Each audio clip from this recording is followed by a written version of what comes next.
Hello, and welcome to Pathways to Healing, the Perfect Step podcast. We are your hosts, Cody Norman and Logan Fry, paralysis recovery specialist at the Perfect Step, also known as TPS. We are not doctors and are not prescribing anything, as this podcast is for informational purposes and should not be considered legal advice. We are, however, sharing knowledge and experience that we have gained from working for years with clients in the paralysis community. The guests on this podcast will include either experts in their respective fields or individuals sharing their unique experiences with paralysis. Suggestions and advice that we share may affect each person differently, as not one injury or diagnosis is the exact same. We are hopeful that the outreach of this podcast will allow us to give help and guidance for individuals suffering from paralysis. We understand that this spread of knowledge is important and takes an entire community coming together. Because of this, we would like to take a moment to thank our sponsors who have made this possible. Welcome back to episode 11 of Pathways to Healing. On this episode, we interviewed Hal Hargrave and Aaron Baker.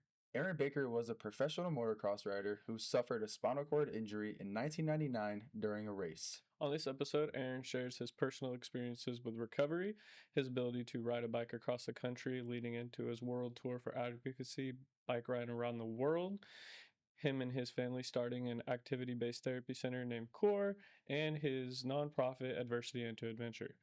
Stay tuned on Aaron's Pathways to Healing.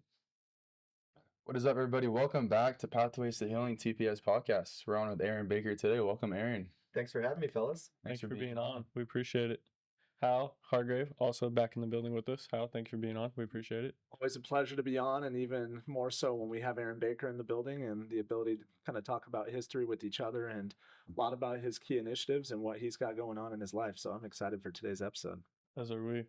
Aaron, for somebody who doesn't know you at all, can you just give us a generic background of who you are, why you're here, and how you got into the position that you're in right now? Wow. Okay. In a nutshell, I am a recovering quadriplegic. A lifetime ago, I suffered a spinal cord injury. I was a professional motorsports athlete. Suffered an accident on the motorcycle, breaking my neck, rendering me a initially complete quadriplegic. That was back in 1999. Over the past 2.5 decades, I've been able to, I don't know, I set and achieve a lot of personal goals. I've experienced a lot of return of function. Fortunately, spinal cord injuries are all very different. For me, I'm very fortunate and grateful that I can do the things that I do now, but I know that it's taken a lot of focused, willed intention on my family's behalf, on my behalf. And in that pursuit of healing and recovery, we've been able to create some great opportunities for other people as well. So, in a nutshell, I'm just like Hal. You know, we have great families around us. We have big hearts and intention to help other people, and in that, I've found great purpose. And I think that's what's led me here today, is the mission that I'm on today, to keep lighting candles in other people's hearts and minds, to, in essence, keep rising, like challenge these obstacles, these adversities that we're all facing here. I know that the entire team at TPS works with some incredible individuals that are living through real challenging times. And I know when they come through the doors of this place, they're immediately lit up. So I recognize that. I live in that same space, physically, psychologically. So I'm real happy to be here speaking with you guys, because I get it. I live it. Aaron, I cling on to your words. And I know the audience is going to, after an hour and 15-minute episode, start to do the same. But you are so intentional with your dialect and your vocabulary. And you said something about rising. And I want the audience to know that's not by accident. You used that word because Together We Rise was something that was kind of a statement of fact that you used as a part of a tagline with CORE many years ago. So what does that terminology in particular of rising or Together We Rise kind of mean to you? Yeah, I think the simple word rise is very empowering. I've used it in many different contexts over the years. In the process of healing, I had a sweatshirt that just said rise on it, and I wore that religiously through my therapy sessions, just day to day. It was a conversation starter for, you know, out in public. Obviously, I live with obvious adversity, but then you've got this sweatshirt that says "Rise" on it, and you come with a smile and a handshake, and it's it's an icebreaker. It dissolves barriers, and so that word for me and my family and everything we've created has been, um, as you said, very intentional, and I've woven it through everything that I've done. So I've done previous tours across the country, and I titled them the Rise Above Tours. Mhm. And as you said, the tagline to a former facility that my mother and I operated, um, Rise Together, or Together We Rise. My mother's new book now, titled Rise Together, The Art of Climbing Out of the Ditch. So this term, rise, is important to us, and I hope that we can, I don't know, inspire other people to use it. Seems like there's a big fulfilled background for Rise, and I'm sure there also is one for Adversity into Adventure too. Would you mind speaking a little bit about how you guys got Adversity into Adventure and where that came from? Sure. Well, yeah, we're jumping all the way into now. Adversity into Adventure essentially is the tagline of my memoir. It's transform your adversity into an adventure. And the formation of our new nonprofit, 501c3 nonprofit, is called Adversity into Adventure Foundation. And at its core, the essence of it is just that, to see these obstacles and these challenges as immense opportunities for us in life to grow as human beings, as individuals, to use those challenges and those pressures to activate our highest selves. And I feel like I would not be who I am today without the challenge of my spinal cord injury, truly. We talked a little bit about your motocross background. Were there any other sports that you played growing up? Oh, yeah. And how much does that sporting background influence your ability to look at adversity in a positive manner of, these setbacks or these losses in a sense, they're not the end of it. It's going to be the start of something else and I'm going to be able to get up and try again. Great question. I think Al can completely relate. Sport has been, I think, foundational to my mindset and my approach to all change in life. I apply so much of what I learned in a team sport, in the individual sport of motorsports that I was in, um, fundamental principles that are applicable everywhere in my life, in business and relationship, and the work that I do. But initially, I played all stick and ball sports. I loved baseball. I was a catcher for a little while until I started throwing the ball faster back to the pitcher, and then I became pitcher. And then soccer, of course. I was a little too lean for football. I was wide receiver for a little while. Okay. I was very fast. I could run really, really fast. But it was the motorcycle that had my heart. Um, Early on, Santa Claus brought me the little Pee Wee motorcycle when I was really young. And I think that seed was planted early. The power that I felt of the motor, the independence, the control, um, all these sensations were seeded in me early. And so I always pursued the motorcycle above and beyond the other sports. They just couldn't quite do what that little motorcycle did for me.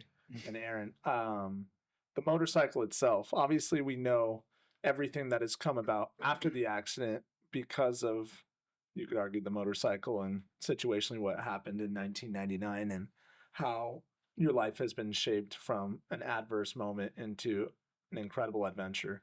But tell us about the adversity and the adventure pre-accident in relation to the motorcycle. That's a good question, Hal. Well, I owe so much of my perspective and enrichment to my mother and the way she raised my sister and me in the Monterey Bay, Central California. Beautiful little eclectic town called Carmel.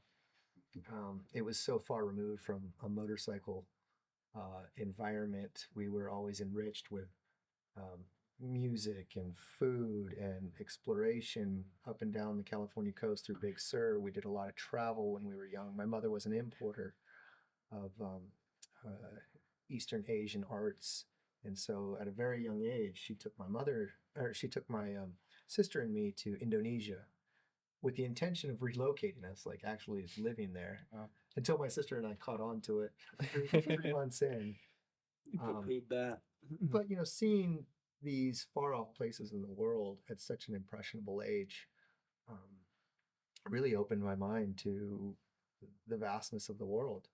And so, I used to give a presentation called The Man Inside the Helmet, where I would line up on the motorcycle, like start line, and have this awareness that there was much, much more to the world than just this checkered flag I was racing towards.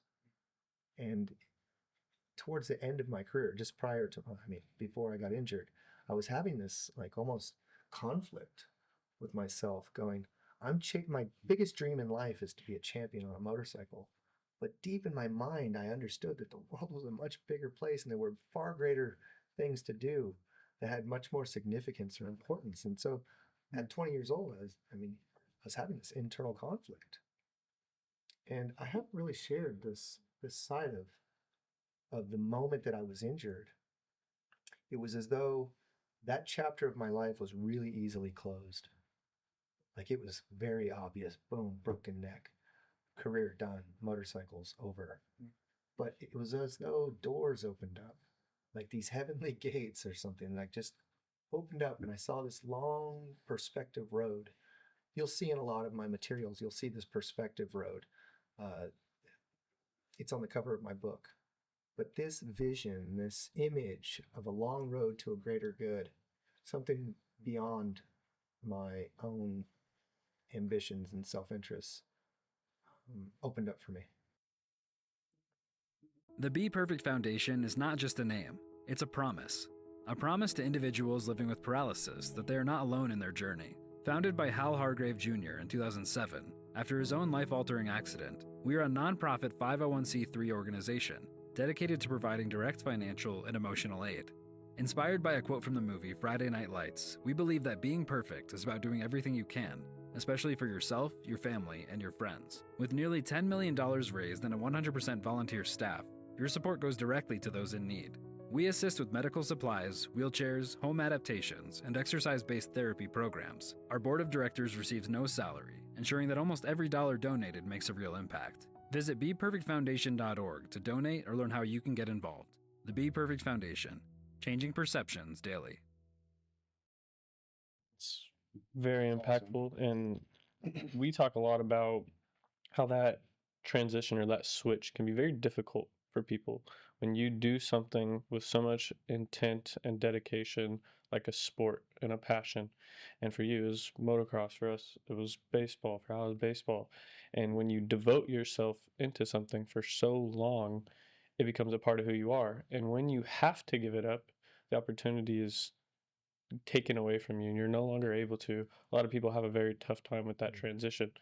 But in your experience, and I think for us finding this place, when you have another door immediately be opened, and it's something where you can find more out of it, and like you said, you can find something that's going to help people, it's going to make a bigger impact, it's going to leave a legacy in a sense, it can make that transition a little bit easier. Not saying that our experience is anything like yours, but just that transition of going from something that you dedicated your whole life to now you have something else, but you can find something more out of it is, I think, very impactful. And you do a great way of describing your experience with that. Well, thank you. This is a really important point because I think we see a lot of, or at least you guys do, I do too, see a lot of individuals struggling with that identity crisis. And Right? To your point, when change is forced upon you and your entire world is built around an identity of athletics, Mm-hmm. or in my case, a motorcycle racer. Hi, I'm Aaron Baker. I race professional motocross. Like that was my entire world. Mhm. And when that's immediately like just gone, full transparency, I spent a lot of time struggling in dark places. I did not know who I was or where I was going or what I wanted to do. I felt like a burden. I just so insecure and so scared and so frustrated and mad and all the feelings. It's a vicious cycle and a downward spiral. And I found myself at the edge of a swimming pool, ready to exit, sincerely, with really ready to end my life. And Aaron, it's kind of interesting. You tell your testimony now, and I think people see the very inspirational, happy-go-lucky side of you. They see you maybe at times away from the chair. You're walking and taking steps, and they think, wow, he's really healed physically, mentally, spiritually, emotionally.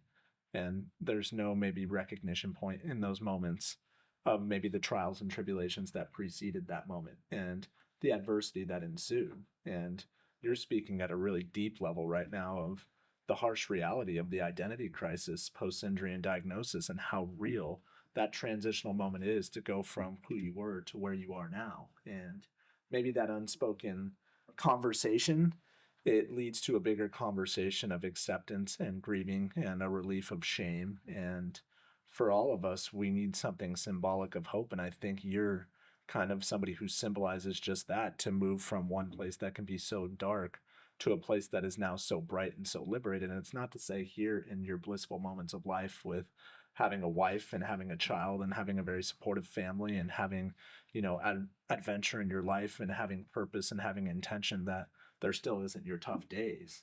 But maybe more likely now people see you when you're at your best. What do you share with those people that, how do you share your testimony that reminds them, hey, this was a process to even get to this point?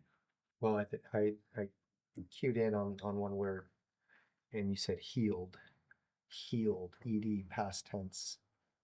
That's not the truth at all. I am always healing, present tense. Every day I wake up with significant challenges that you can completely understand and empathize with. And every day I make conscious choices to face the pain, to be willing to endure and continue to make habitual choices in my life that, support who I am and want to be and do in the world. And that's up to me. Like, I have that power. I harken back to a quote, or that my former motocross mechanic and coach told me once. I came off the track one day, I was pissed. I'd lost, I was just a mess and very emotionally unintelligent. I threw my helmet and my goggles and dumped my bike, and he came over to me and he grabbed me by the scruff. And he said, Aaron, the only difference between you and the fastest rider on the planet is the 6 inches between your ears. Mm-hmm. And then he dropped me, walked away. And that's stuck. And today I say the only difference between me and the happiest person in the world is the 6 inches between my ears. It's how I think about these things. Mm-hmm. And I live present tense. So every day, again, it's the choices that we make. We decide to get up, get here early, do this work, build it into a lifestyle of health and wellness, to be of service of others, to transform this pain into purpose, to look at this adversity. I say the adversity is the adventure. If you didn't have the challenges, then you wouldn't know you would have no frame of reference or context in life. So anyhow, you touched on two things that I immediately took away, and that's from mine and his experiences. And we had this term while we were in college, and you wake up at 4 or 5 in the morning, you go do this workout that absolutely sucks. You don't want to do it. But we had a saying. Do you know where I'm going with that? Mm-hmm. Embrace the suck. Yeah, I've heard that. And that is just one thing that we had to learn how to do. And it was probably a little different from you in the motocross sense, but for us, we took the easy way out about something else that you mentioned, in service of others, right? Our biggest thing that our coach preached to us was embrace the suck and understand that you're doing it for the guy next to you.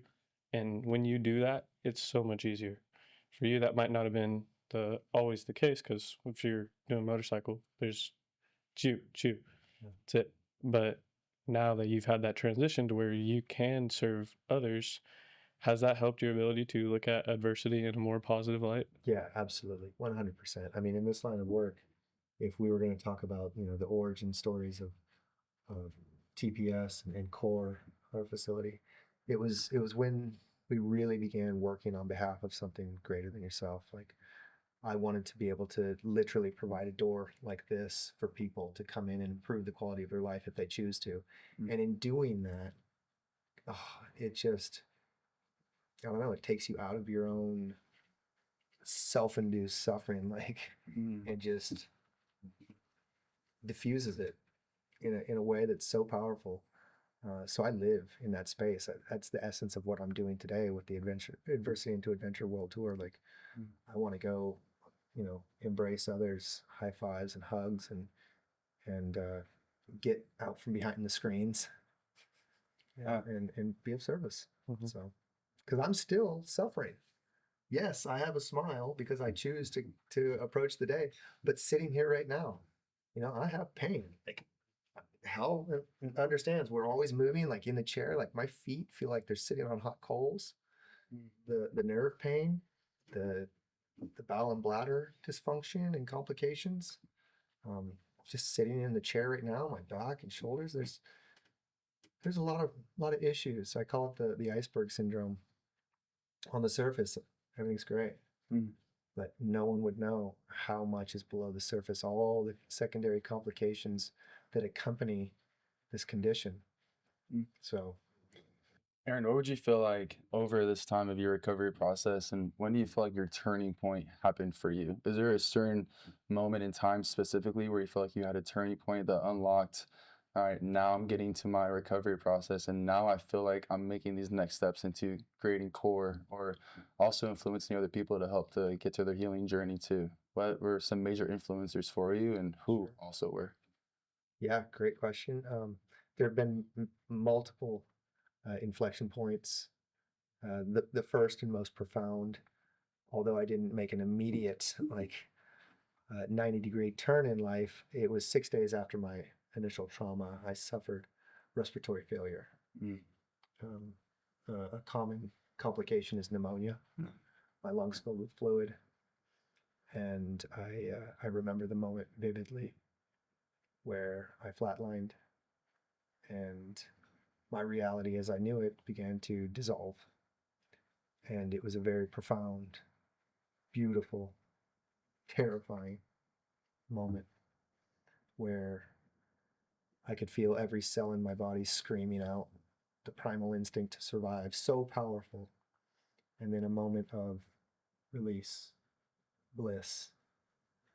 The analogy is a drop of rain symbolizes our life. And the moment that drop of rain lands in the ocean, it becomes indistinguishable from the whole, connected to everything. And my awareness became infinitely vast. And then I was resuscitated, slammed back into my paralyzed body, kind of like stuffing a ginormous genie back into this tiny little bottle. But then I opened my eyes, and I stared into the eyes of my mother. And I recognized that the two most important aspects of being alive is that we have time and love. And all you can do with that is share it. So the paralysis didn't matter. I am here and now, alive and grateful, and a reverence for life arose in me. And that's where I began to rebuild my life. So then I go on to continue living. And all the challenges and the fears and the frustrations and all that stuff we've already kind of touched on. A year later, I find myself in a very dark place. I was ready to exit. I wanted to actually go back into that blissful space. I was not scared to die. I welcomed it because I was just so consumed in myself. But then when I backed away from the swimming pool that day, and I turned around and I screamed at the sky, and I cursed my injury, I took all that rage, all that pain, all that, and I just put it like a laser into my recovery. I showed up willing to fight. I mean, like, fight. If I applied a fraction of that energy into my former self as an athlete, unbeatable.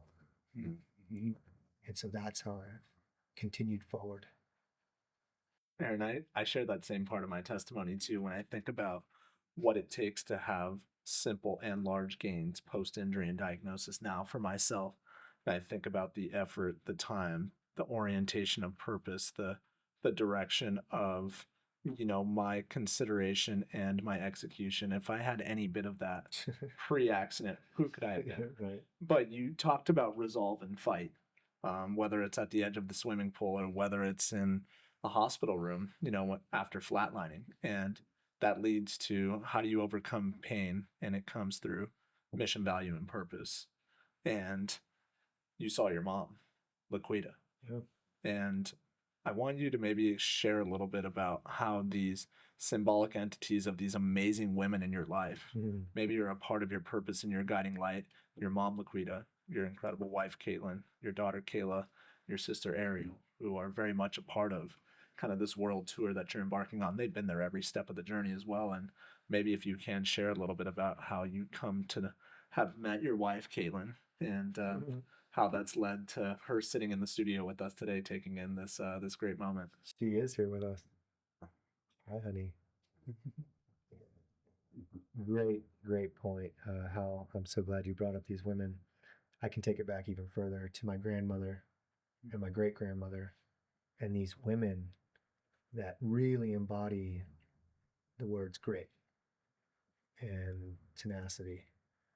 And, they're just cut from a different cloth in an era we can't even fathom what they've lived through, what they created, the matriarchs that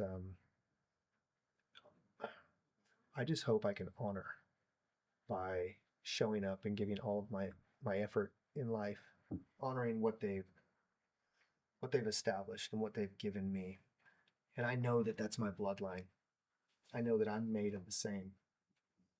And so I keep these women close to me. I'm a product of these incredible people. And I am all that I am today because of them. So we do this together. We're on the road today together. I am so lucky that I get to do this with those that I love most. Now with my 3-year-old daughter, Kayla May, like I see this lineage in her. And so the best thing I can do is be that example again for her. Right? I said this, you've heard me say this a few times now, but Kayla does not see the disability. She sees my habitual choices in life.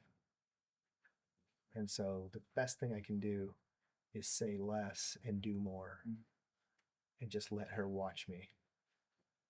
And then when she looks back, all that early programming, all that early influence and enrichment, hopefully that activates her moxie.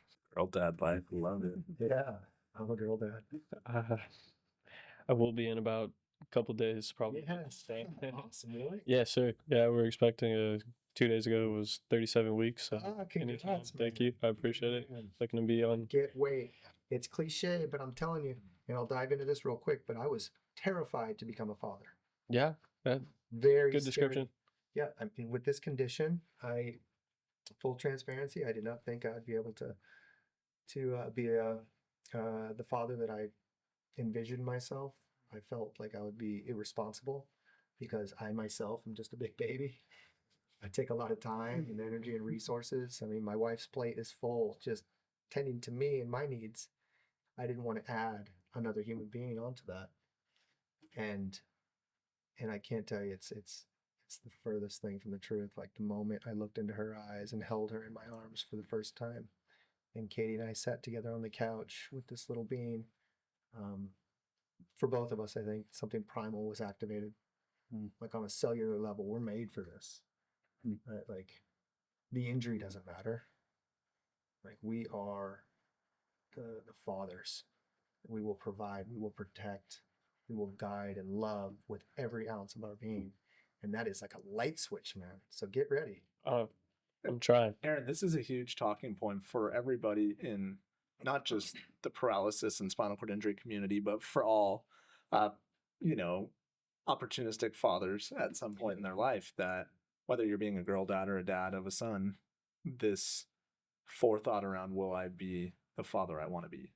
And I struggled with those same, mental roadblocks myself heading into fatherhood and becoming a girl dad to now a 14-month-old in my Katie, my wife, and our daughter Hayden. It's beautiful. And I feared the inadequacies around being a father myself. And that's almost the first thing among many things that comes to mind, even dating back to laying in a hospital bed in acute care, is you start to think, will I be able to conceive? Will I be able to be the father I want to be? Will I be loved by a potentiated wife in the future? You and I have found these things, obviously years removed from our accident, but it's symbolic of maintaining faith in things that you can't see and keeping hope that there's a better life ahead. And aren't we living testaments that those dreams can come true? I mean, Truly. and the physical nature of who we are does not necessarily define who we can influence. I'll never forget what my wife told me on the altar. She said, one of your greatest fears is being loved. She said, you need to know I'm not marrying you on account of whether or not you can walk. I'm marrying you for what's between your ears and what's inside of your heart. Absolutely. And I've let that be my guiding light as a father, to know that my influence starts here and starts here before it does anything that has to do with my legs. Absolutely. I admire my wife so much. She had no frame of reference in the realm of spinal cord injury or this type of adversity, and she chose me. She chose to enter into this world of trauma, of pain, and suffering willingly, to walk this life, this hard road. She came in and just loved me. She, like my daughter, didn't see my injury. To your point, Hal, right? Saw the way I think about life, the way I love, the way I commit, and those qualities. Um, well, fools rush in. I don't think I'm a fool, but I rushed in, and it's the greatest thing I've ever done. That's awesome. I want to hear a little bit from both of you guys now being parents and being married. Um, as far as a piece of advice that you would give to somebody that's now just going through their diagnosis or through an injury recently, and let's say they're 6 months to maybe a year, maybe a little bit more past their injury diagnosis, what is some quality advice that you would give to somebody that is questioning those things about, will I ever get married? Will I ever have a family? And they want those things one day, and maybe they can't picture that yet, but they do want to have that. What is some advice that you give to somebody, or maybe to your old self, that you give yourself? I think there's this prophecy when you get injured that you want to almost run backwards to the life that you once knew.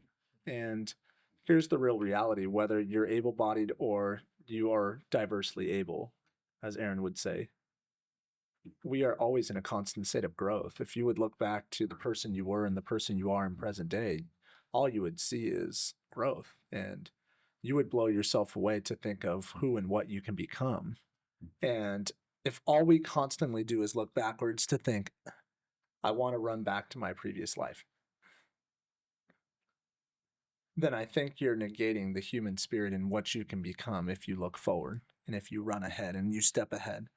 I really believe that things come to you as you need them in life, and the path reveals itself as you step forward.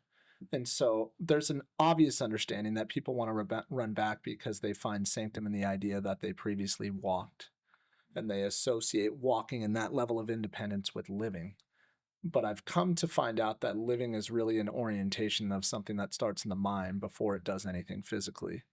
And I was actually at dinner with Aaron last night, and we were talking on this very topic, and I start to question, okay, I miss walking. I miss things like wakeboarding. Aaron misses motocross, among probably other physical things that he did. But I start to wonder, do I miss the act of wakeboarding, or do I miss how it made me feel? It made me feel free. It made me feel alive. It made me feel adventurous. And what I tell people now is, do you really miss walking? And of course, we miss the independence that comes with it. Or do you miss the feeling of freedom, the ability to just go and leave? And the reason I say this is because you can duplicate feelings and other things that you now do in your new life. I can find freedom. I can find the ability to feel just alive through other things. I find it through my daughter. I find it in my marriage. I find it in travel. And you recognize that the process of how you get there makes it that much more sweet when you have to really work for it. And it's something worth fighting for. So maybe rather than look back to the life you lived. Maybe there's hope and faith in the life that you can be living if you look forward. There's something to look forward to. Yeah, absolutely. I echo that 100%. Um, there's that saying that things can happen for us, not to us, right? Not living that victim mentality. I found that we are our own worst enemies with expectation, right? Like the dreams we had of what fatherhood should look like, what it should be. We romanticize and idealize these things. But really, if we detach from that, then you can liberate yourself from the suffering of a specific outcome. Allow things to happen for us in divine timing. Your wife found you. My wife found me. You know, um, allow yourself grace and space to create something completely new, not burdened by the past, not victimized by circumstance, but completely open and willing to take a step forward into an unknown possibility. So, Fantastic. Great advice from both of you, and I'm sure a lot of people out there appreciate it and will get something out of that. Having both of you on this podcast together was intentional, right? And can you talk a little bit about your relationship to Hal, the Hargrave family, and how you guys first became to know each other? Are you in the retail, restaurant, hospitality, or petroleum industry? Looking for a trusted partner with your multi site remodel, refresh, or tech integration needs? Look no further. Apex Imaging Services is your complete solution provider. With over 7 decades of experience, we're experts in everything from general contracting to cutting edge tech solutions. Visit apeximagingservices.com to learn how we can transform your business, increase efficiency, and elevate your brand. Apex Imaging Services, your vision, our expertise. yeah, I mean, this is intentional. I mean, I wouldn't want to do it without you, dude. Thank you. Hal and I go back to the genesis of pain and suffering. Hal's injury. Um, I was injured back in 1999, so I'd been well into my process when Hal's occurred. 2007. Yeah, and we connected. There was an immediate, I don't know, recognition, connection, a kinship. Our families, I think, have similar values and approach to the challenges that we were all faced, because the injury happens to Hal and me, but the ripple effect is so traumatic throughout the family, the friend base, the community. And I think we immediately recognized that we were not going to look backwards, that we chose to, as you said, um, live forward. And that recognition was instantaneous for you and me. And we started up a friendship and a communication, and the things that have been created just out of our conversations that have led us now to today, and everything that has risen from those initial ashes. I'd say Aaron's responsible for a lot of my persona, my being. I aspire to be a protege of Aaron Baker, so to speak. You have to understand that in 2007, when really there wasn't adequate access to social media, it was, URL punching in on, a Google search. But if you Googled spinal cord injury, Aaron Baker came up, and who he was symbolic of as an individual, who he was to the community. He was a large scale ambassador for Life Rolls On at the time. And Aaron actually was completing and then embarking again on his second cross country tour, biking across the country to raise awareness and advocacy for the spinal cord injury and the diversely abled community. So Aaron was very front and center of just everything that I just hoped and aspired to be. And for my family, meeting Laquita, Aaron's mom, and Aaron at the time, there was this sense of fire, of just hope of what the future could be, knowing what they had amounted to and what they had already forged in terms of a path for themselves of success and, kind of future passion and aspirations coming to life. So much so that when Aaron and I would conceptualize together, he's responsible for the tagline of the Be Perfect Foundation, Changing Perceptions Daily. That came about over a conversation at dinner one night. Didn't we write it on a napkin? We did. And also the idea of the implementation of the perfect step came through Aaron and I and our collaboration of our visions for building centers of recovery. And Aaron, maybe you can tell us a bit about, we've talked a lot on this podcast about the perfect step and our modeling of holistic care. Talk about CORE, what the acronym stands for, and maybe how you brought that to life about a decade and a half ago. Yeah. And what your vision was for recovery for yourself and how you took on recovery yourself and how you wanted to disperse that to others. Yeah, happily. I have fond memories of the work we did with CORE. My mother and I were entrenched in the process for a decade at this point at California State University, Northridge. Uh, Deeply involved in the kinesiology department. By proxy, I was a student of the process. I wasn't formally enrolled, but I was the guinea pig. A lab rat, so to Yep, speak. I was a lab rat, and I absorbed, human movement science, biomechanics, like all the just classic studies of kinesiology. And there was a man there who I was working closely with, who was quite progressive, and he and I worked. He was an ex-former athlete, and so he understood my approach. I brought the motivation, he had the education, and together we were able to set and achieve many extraordinary goals together in this healing journey. And I thought, okay, well, there's this lab in this university. Why is it not available to the general public? Why was this place so hard to find? To Hal's point, at that time, nothing really existed beyond acute care. Once you're discharged from the traditional model, from the hospital system, where do we go? I mean, special populations with specific needs can't just transition into a 24-hour fitness or a Gold's Gym. Right. It's just not possible. Physically, psychologically, Socially.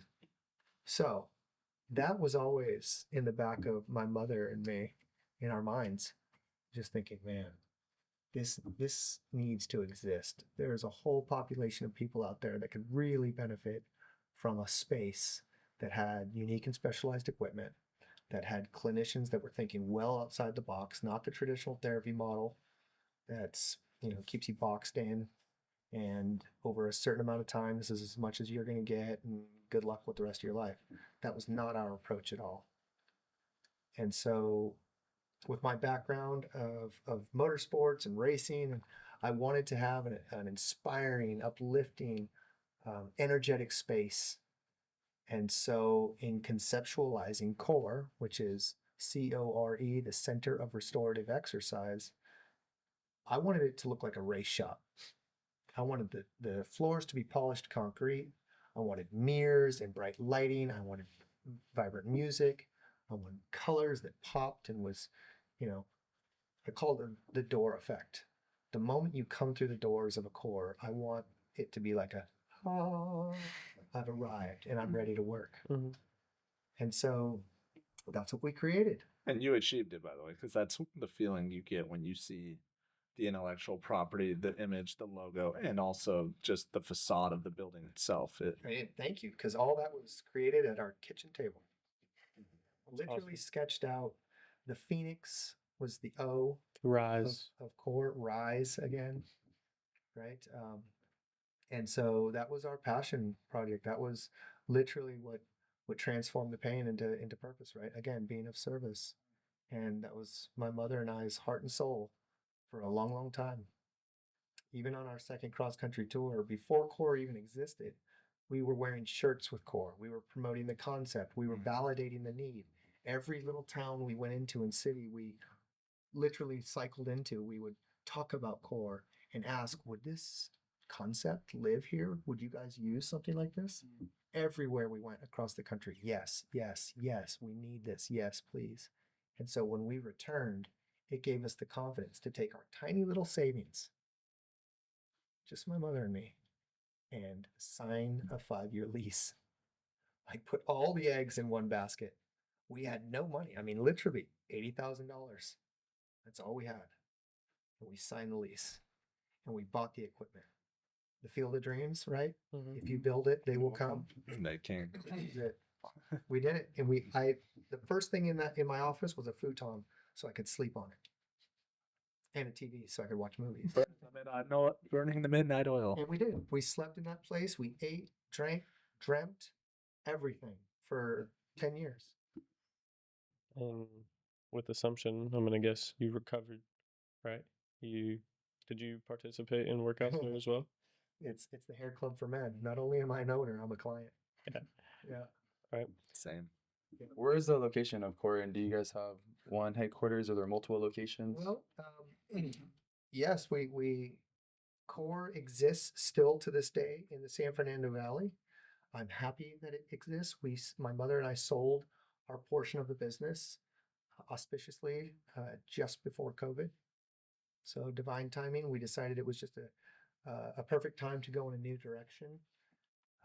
To again use my background and skills in a different way because our partner at the time is doing great work, and he's going to continue doing that work as a kinesiologist for the rest of his life in that space. And I'm happy still serving the community.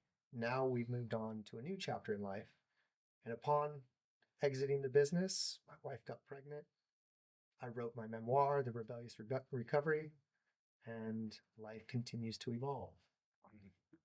Doesn't it? And I mean, so much so that you've gone from 2 cross-country tours, which I'd love for you to comment on back in pre-2010. And you being you said, riding 5,000-6,000 miles across the United States twice, that's child's play. Why not go on a world tour and bike 27,000 miles over 3 different stints over the next couple of years? So how has this just divine purpose started from this awareness and advocacy tour at 6,000 miles and now grown to an adventure of 27,000 miles? And tell us a bit about Adversity into Adventure and maybe the buckets that it serves in terms of some of your key initiatives. Sure. And what this whole world tour is all about. Yeah, well, I mean, those that know me know that I've done a cross-country tour twice already in my history. In 2007, my mother and I pedaled a tandem bicycle from Dog Beach in San Diego, 3,182 miles across the southern tier of the United States, landing in St. Augustine, Florida. At that time, we were promoting the power of possibility, right? Literally riding into rehab hospitals and people's lives, talking about the healing process. And that was more personal. Like I wanted to see how far I could recover. I wanted to see what the tandem bike would do for me physically. And it evolved into another tour, the Rise Above Tour, where I pedaled my own custom 3-wheeled bicycle from San Francisco, 4,202 miles across the Transamerica Trail to Washington, D.C. in 2008. Again, promoting the power of possibility, validating the concept of core. This time I pedaled alongside my mother, and it was purposeful at the time. I remember being there for the send-off in Santa Monica. Yep. Such a special moment. And it's interesting that all these years later, here we are again, just this past Monday, Santa Monica, Route 66. We're doing it again. But we're not just going across the country, we're going to go across 5 continents over the next 3 years. So we will get to the East Coast by the end of this year, and then God willing and everything working, we will then go to South America, spend about 4.5 months there, circumnavigating South America. Then we'll go to Northern Europe and begin pedaling south down from Scandinavia to Morocco, about 5.5 months. Then we'll go in 2026 to South Africa, up the eastern seaboard, through Southeast Asia, Oceania, and back around to Alaska. So essentially 27,000 miles with this mission of raising awareness for diverse abled individuals, waving a flag for us, being a candle to light other people's hearts and minds, right? Like, I just feel compelled to stimulate the highest performing organizations like a TPS. I don't need to create another program. The programs exist. I want to really water those gardens. I want to use my voice and my platform and my history to make the greatest impact possible. And when I think about, where am I most valuable and useful, it's on the road. That's why I'm doing this again. I know that my actions validate my words. And if I'm going to go on a tour and enrich my daughter's life and travel with my family, then I'm going to do it with a purpose. And this purpose is deep seated. The three ethos of our nonprofit, right? We enhance that. We enhance rehabilitation because I think the quality of life begins with this type of environment. High quality rehabilitation, giving the education to individuals to empower their lives to make high quality choices, to live their highest selves. And recreation. Recreation is the reintegration of a passionate life back into the world, to become a productive member of society again. And then neurological research. To me, that's focusing on the future, right? We're investing in ourselves. We're participating in something greater than ourselves. It's hard because there aren't any tangible, ROIs right now. But if we don't do it, who will? And we know that it's on the horizon. And so it's those three ethos that our foundation stimulates. And so as we go around the world, I want to raise that awareness. I want to raise those funds. I want to be able to really influence these three realms. And we're doing it with all our heart. It's an awesome selfless journey, and just seeing a picture of yesterday when you guys were at Casa Colina and seeing the group of the support that you guys had there yesterday, like wow. And the clients here talking about it yesterday too, and how it feels like there's such a positive influence on what your journey is going to be, and also what you've already accomplished and what you've done in the past previously. Maybe you can speak about a specific experience that you had when you traveled cross country. Maybe like there's one or two or three specific experiences that influence you to like, all right, now we want to do the world. Now we want to get into further and more continents It's a around great the world. question, but it's just what we did yesterday. Yeah. I mean, it's that experience, right? When we're all in a parking lot together, all fired up, getting geared up, our bikes, and just the energy's high. The wheelchairs don't matter. The difference is we're focusing on what unites us, right? There's a lot of division right now in the world, generally speaking, in so many ways, so much conflict, so much pain, so much suffering.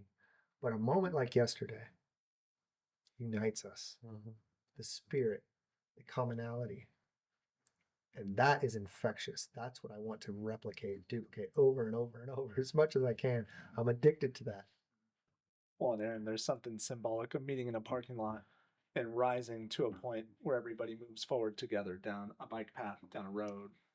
And so much so that a part of the world tour is to stop at places like Casa Colina Absolutely. and these major rehab hospitals across the country to provide the influence of awareness and advocacy work that is so near and dear to your heart. And third time around, you know the do's and don'ts, and you've always gotten it right.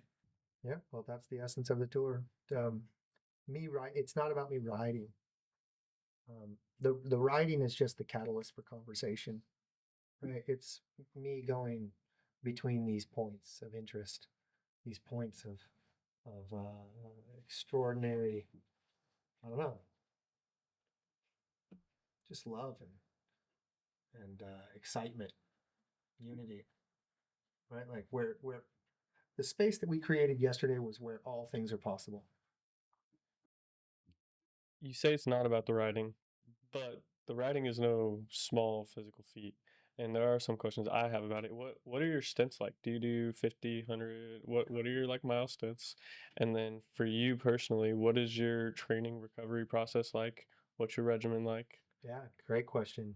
I'm not the cyclist I was, 10, 12 years ago. Well, give us a comparative from Yeah. like then to now. Sure. Well, I'm 45 years old, so age plays into the game now. I have to be very mindful with how I recover. Back then, when I did the previous tours, I was doing between 30 and 60 miles every day. And I could do that 4 to 5 days a week. Like just sit on the seat, sit on ice at the end of the day, you know. Wonder why. What do you do when you ride? Do you listen to podcasts? Do you get into a flow state? What is your mental? Yeah. How long does that take? I don't listen to music when I ride. No, just No, I'm in the moment, wow, love completely that. present. I mean, seeing the country from the seat of a bicycle or a hand cycle, the smells, the sounds, like completely immersed, a wonderful pace to absorb where you are in the moment. So I never listen to music. I hear my heart, my thoughts come in and out. I My mantra is gratitude for my body. I say I love you, body. I love you, body, over and over 1,000 times as I'm giving everything to every pedal stroke, because it does take everything to move those pedals. It is a conscious, willed effort to make my body move. And on that bicycle, it's dangerous. I fear the bicycle, therefore, I respect it. It's really hard to do. I do not suggest riding a tricycle like that. Dangerous. And I take a lot of calculated risk. So today, my efforts look less strenuous because I don't enjoy suffering. I'm not a sadomasochistic person. I value the process because it does reverse a lot of these complications that we touched on. I am increasing my muscle mass. I am improving my circulation, my flexibility, my range of motion, my overall stability and ability is improving. But I've taken the past year to be very calculated with my training, very mindful and graceful with my body. Not, I know my lines now. I know where the limit is, and I can push myself right to it, but back away a little bit, maybe 80%, so that I don't suffer the next day or the next day after that. And so everything's super calculated. Today I ride between 10, 15, 20, hopefully 30 miles at a time, and then to do that consecutively. That's why we have a comfortable tour bus support vehicles that I can be hydrated well, I can rest well, I can eat well. My environment is very peaceful. And so, yeah, I call it mindful movement. Aaron, you can't do something like this without optimal support.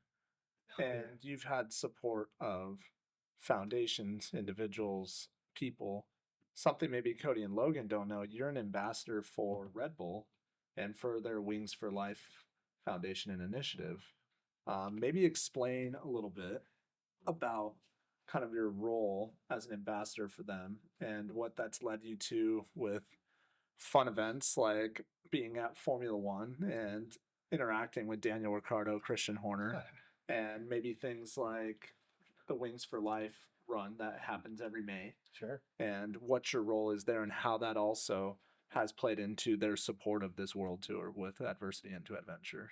Are you or a loved one living with paralysis and searching for a path to recovery and hope? Look no further than The Perfect Step. Our unique exercise-based recovery programs have helped clients with conditions like spinal cord injury, stroke, Parkinson's, and more. With our approach, many clients experience improved function, reduced medication, and even freedom from wheelchairs. But we're not just a program. We're a community of support. You'll meet peers who understand your journey, along with specialists dedicated to your recovery. Visit us today at theperfectstep.com. The Perfect Step, where recovery begins. Yeah, absolutely. I'm a passionate ambassador for an organization called Wings for Life. Wings for Life is Red Bull's charity of choice.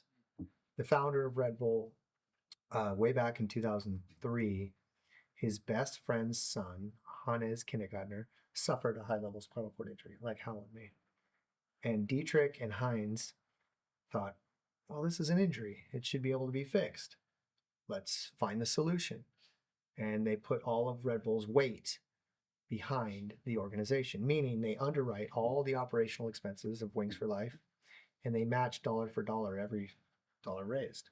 And it goes to a very targeted mission, which is spinal cord injury research on all fronts, all around the world. And I've been closely affiliated. I now sit on the board of directors, and we are really focused on leaving a legacy. Red Bull's legacy will be that they are a part of the solution to spinal cord injury.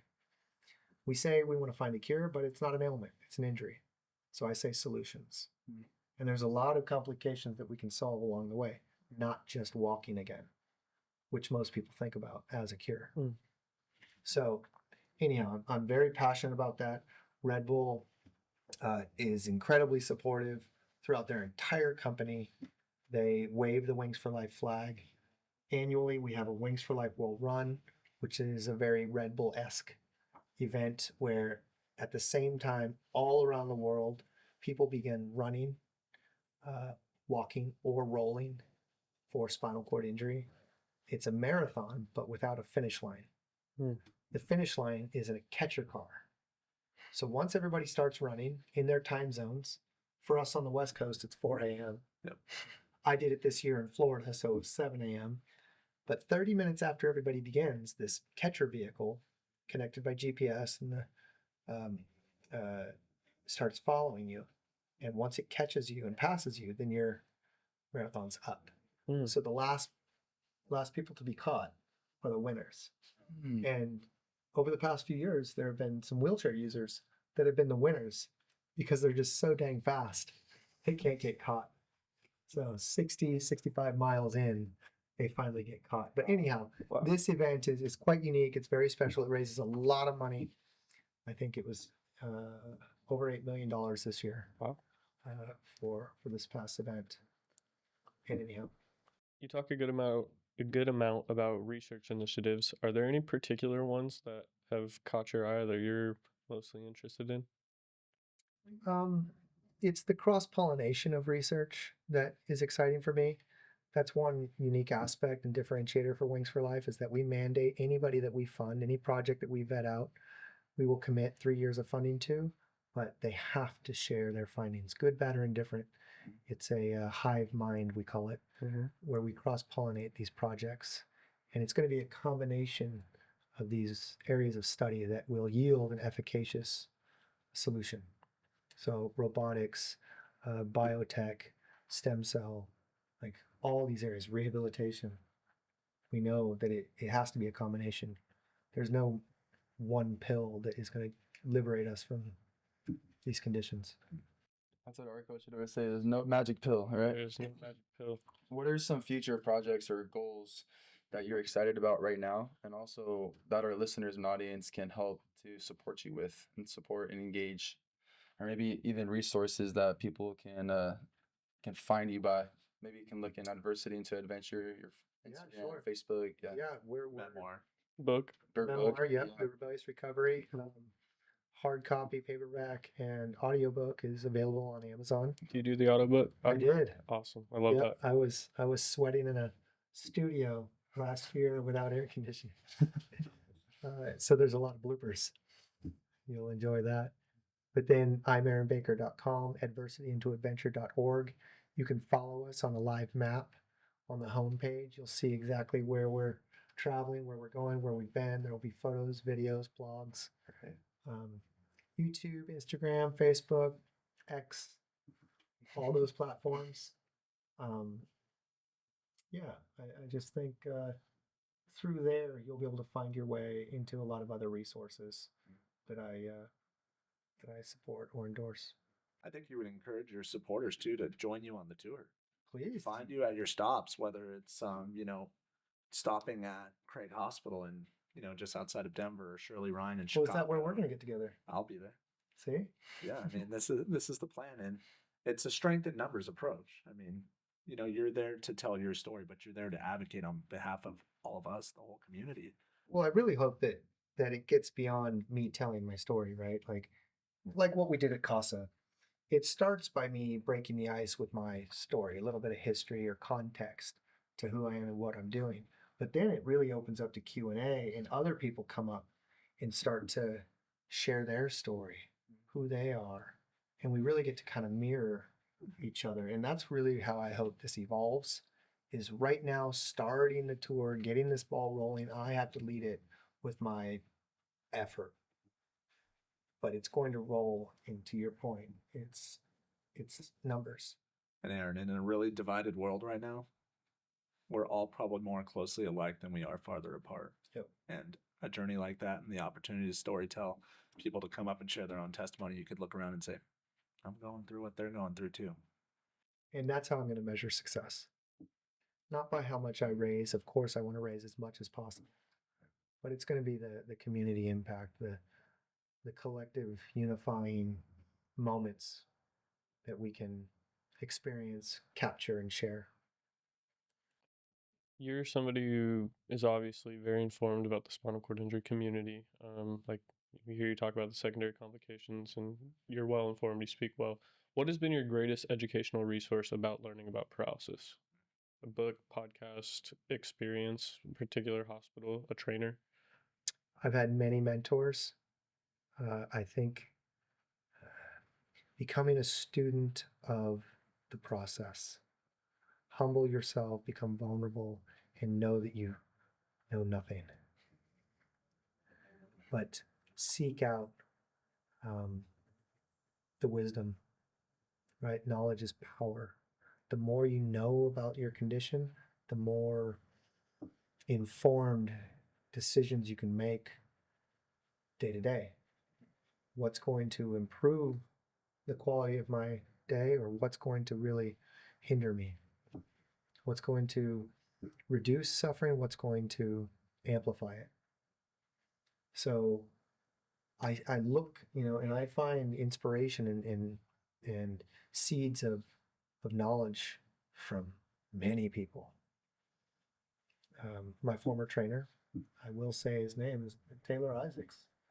I mean, the man is a brilliant clinician, and for many, many years, I absorbed his tutelage, um, and then so many others early on.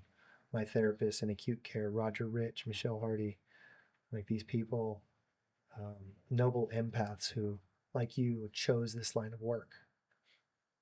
And so I honor that by being the student and being humble enough to know that I really know very little still all these years, and I will always pursue more. I think we can definitely agree with that. And, because we're always talking about being lifelong learners, right? Always learning, always finding different ways that we can improve ourselves and obviously help contribute to TPS too. But around TPS recently, we've been talking about how people have been in reinventing their life. So maybe you can share a story from yourself or somebody that you know that has been reinventing their life recently and how that looked like or what it looked like for you. Reinventing life. I mean, this is all of our challenges, right? Like we all have faced this. Continuously trying to navigate the world in ever-changing times. Forced change, as we all went through with COVID, right? I think we're on the other side of that, and there's a massive mental health epidemic. People lost identities. People became aimless. I didn't suffer that much through COVID because it was a lot like, recovering from paralysis. The isolation, the forced change, like all of that was very familiar. My wife, family, and I just got very simple, got back to the basics, and stayed in that place relatively well throughout the entire COVID experience. But we saw a lot of trauma, a lot of devastation in families and relationships and businesses falling, and the world was paralyzed. So I've seen some reinvention along the way. I try to stimulate that as best I can with my experience and using the obvious challenges that I live with to influence the invisible ones, the mental suffering for a lot of people. Is there one specifically? I've watched my sister really overcome some deep suffering personally with her own challenges. I've watched her blossom into an incredible mother of two boys, my nephews James and Mason. Um, I really respect her process. I admire her commitment, and through her own dark days, through COVID, those boys being in school, the collateral damage of everything in the school systems that occurred during COVID, and to see how well adjusted those boys are today and what she's done. So that's a great example I'm proud of. Aaron, you've obviously reinvented yourself on numerous occasions, and you're still in the midst. And I think we can look at you as a source of being in a constant state of growth and reinvention. And you mentioned a term in particular in your statement right now of invisibility, and kind of just playing off that. What is something that is invisible, maybe that people don't see beneath the iceberg of your day-to-day dealings right now, that they just see you and they think, gosh, this guy's inspirational, he's got his life together, life must be really good and blissful for him, but you're still fighting your own battles. Like, what are these secondary complications of your current life that are still going on? Well, yeah, I mean, just yesterday or the day before was it? I had to cancel our dinner plans because of my bowel and bladder complications. Like there's insane pain that's involved with this condition. As I said earlier, like right now I'm not comfortable. I'm present with you guys, but there's a ton of pain going on in my body. And especially now with this physical effort of cycling, I can I have to push myself on the bike, but then when I stop, the muscles begin to contract, the spasticity and tone increases. And that doesn't feel good. I'm kind of like a race car. I'm hard to get started, but once I get in motion, I will start to perform and perform. And then when you shut me off, I don't sit well, right? Like all these issues start to compound quickly. Mm. So my daily challenge is managing that, so that I can stay in this space of happiness and joy and gratitude. Right? So, as hard as it is, it's what keeps me in the real. Right? I don't have time for anything less than real, authentic, connected moments like this. And my body is a beautiful reminder of that. So that's why I say, thank you, body, and thank you to the spinal cord injury. Yes, it's hard, but I wouldn't change it. And we just carry on. Aaron, seeing and hearing about the pain that you're dealing with, none of us could tell here in this day, and you being so present here with us, we really appreciate, and you sharing your wisdom and knowledge and your efforts, and just seeing the journey that you've embarked on, and seeing your positivity and your drive and determination to do these things, not just for yourself, but for other people and for your family. It's wonderful. So we really appreciate you being on today. And I've learned a lot just by sitting here with you for not even an hour, and I just met you. So really appreciate it. No, just grateful, and like you said, it's inspiring, and just meeting you this one time, it makes sense that you're on the journey you're on, you're doing the things you're doing, and you're having the impact that you are, because it's very simple that that's just the person you are, and it makes sense. So thank you again for coming on. Cool, guys. Well, I'll leave it, I think, at this. I said this the other day, but it's the quote. Um, there are two ways to spread light in the world. You can either be the candle or the mirror that reflects it. And I see myself and you guys and you, Hal, and I think everyone here in this world is doing that work. So stay lit. Blessings to Love you, you. Aaron. Cool. Thank you so much. Thank you. Appreciate you. Yeah, guys. Good man, Hal. My man. Hal, thank you for coming on again. Thank We you, Hal. appreciate it. Appreciate you guys having me on. Aaron Baker, everybody. Thank you so much for joining us on today's episode of Pathways to Healing, the Perfect Step podcast. We hope you enjoyed the conversation as much as we did. If you found today's episode to be valuable, please remember to like, comment, subscribe, share, and feel free to leave a review by clicking the link in the description below. If you have any suggestions, feedback, or topics you'd like for us to cover in upcoming episodes, you can go to our website under the tab Pathways to Healing and fill out the form. We'll be back in a couple of weeks with another engaging conversation giving insight into the paralysis community. Until then, keep inspiring, stay resilient, and roll on. These are your hosts, Cody Norman and Logan Fry. signing off.